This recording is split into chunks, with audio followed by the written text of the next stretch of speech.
South Africa, as a democracy, very young, 26 years old, is a country that holds very tightly to the notion of multilateralism and to the importance of its membership of the international community.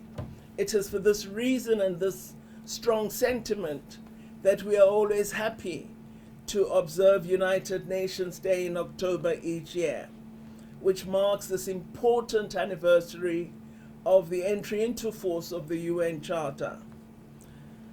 Countries that put their stamp to the UN Charter, we believe, really sought to reimagine a world where nations were choosing cooperation over conflict, where friendly relations would lead to social progress, cooperation, and development, to the observance and enjoyment of human rights, and to a better life for all people. Having been part of a country in which resolution of conflict by peaceful means has become so important, I am often terribly dismayed at the conflicts that we see around our continent and in many different parts of the world, because it is, I know, very plausible to resolve conflict by peaceful means. So these noble ideas were part of the establishment of the United Nations, and I hope they will guide our country for many decades to come. We, of course, are significant beneficiaries of the efforts of the United Nations as it began the fight against the system of apartheid as soon as its establishment.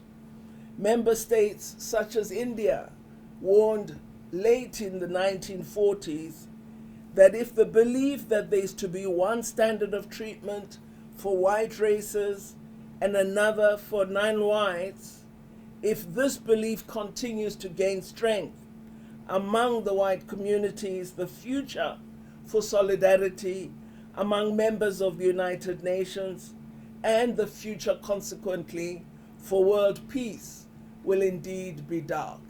This was said by India at the inception of this wonderful organization. From 1950, the UN General Assembly began to adopt a number of resolutions against apartheid South Africa. In 1963, the United Nations established a special committee against apartheid, which played an important role in mobilizing international solidarity against apartheid South Africa and the eventual suspension of South Africa from the United Nations in 1974. Our story of transition from apartheid to democracy illustrates humanity's great capacity for justice, for courage and hope, all of which are values and principles upon which the United Nations was founded. The UN continues to be a platform for other struggles against oppression, war, and global injustice. We believe that given this and it being the only organization that can advance these global struggles, we have to strengthen our efforts to ensure complete global decolonization, including working hard at achieving the right to self-determination of the people of Palestine and the people of Western Sahara. So while apartheid South Africa, with great resolve, great effort, has been overcome, we still have areas of the world that suffer hugely, and we must not tire in our efforts to address these. Since our freedom, we have pursued and taken up responsibilities as an active member of the United Nations, and it is our intention that we will never disappoint the UN. We've sought to participate in all aspects of this great organization's activities, including by serving in its principal organs. Our actions derive from our firm belief in multilateralism particularly the development of a global governance system which is fair, equitable, and representative. We believe in the promotion of peace and security through global disarmament. We believe in promoting good governance, in promoting human rights access for all, and we think we have to wage a far bigger fight against poverty through promoting sustainable development. It is our view that this 75th anniversary comes at a crucial moment when multilateralism and a rules-based international order are challenged. For us, the UN remains the foundation of a multilateral system of governance which, and I stress, despite some flaws, has ensured that countries are able to convene to discuss and promote matters of international peace and security, human rights, and development. While we laud the UN as a global multilateral organization, we do recognize that its makeup is somewhat undemocratic and not fully in recognition in all its organs of a very changed world since its creation. And so we do argue for reform of the United Nations, but the principles that we wish to pursue and the objectives remain as clearly articulated in the UN Charter. We believe that we should work to create a stronger United Nations, one that is responsive, adaptable, and able to address contemporary challenges, while also fulfilling its mandate and objectives as elaborated in the UN Charter, which we really insist must be the cornerstone of international law. It is our belief that the United Nations should never become subject to the political interests of any particular country, that it is only through drawing on the strength of the collective, through genuine multilateral cooperation, that complex challenges will be resolved.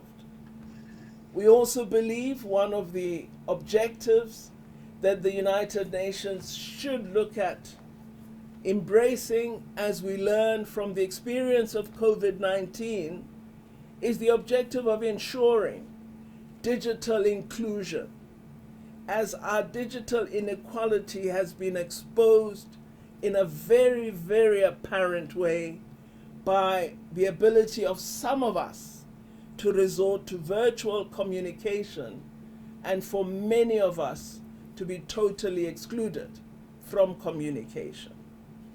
Our roadmap to recovery has to include the achievement of the Sustainable Development Goals. This set of goals will assist us in eradicating poverty and ensuring a better life for all the world's population.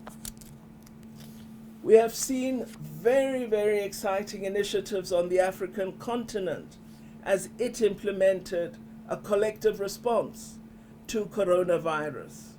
Its creation of an Africa-funded COVID-19 response fund and the launching of the groundbreaking African medical supplies platform to ensure that all have access to medical equipment have been historic initiatives enacted in collaboration by Africa. However, the pandemic has set back our development aspirations. So we need to do much more as we call for support for the following. We need a comprehensive economic stimulus package for Africa. We need to have a longer-term suspension of interest payments on Africa's external and public debt.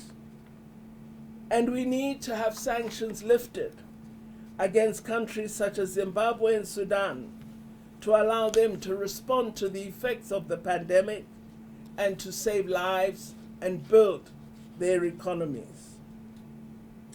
As the African Union chair currently, South Africa has also assumed the challenging goal of silencing the guns in Africa.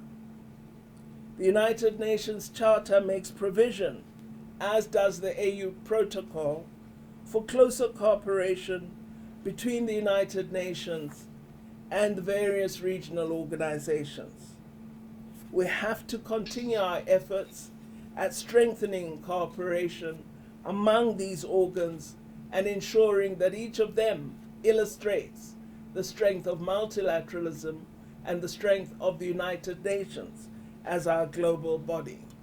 We should ensure that our efforts are coordinated, are complementary, and are mutually reinforcing.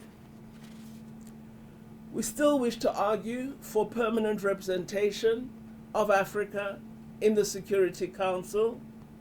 We believe that it should be democratized and will continue to argue for concrete negotiations toward its democratic reform. We believe that we now have a unique opportunity to embrace Africa's long-term call for reform. We also believe that we should marshal all UN institutions to help the poorest and most marginalized of nations to fully implement the Sustainable Development Goals, and particularly to ensure that we rebuild public health systems, human resource capacity in the health sector, access to education for girls who will now be denied educational opportunity given the massive economic impact in many countries. So as we commemorate the 75th anniversary, we close by reaffirming South Africa's commitment to the ideals and spirit of the UN Charter and to achieving a more just and equitable world, which we believe has to be founded on multilateralism and international cooperation. In our view, the United Nations remains the most effective means to meet our collective goal and to broaden the frontiers of human achievement and endeavor in our global community.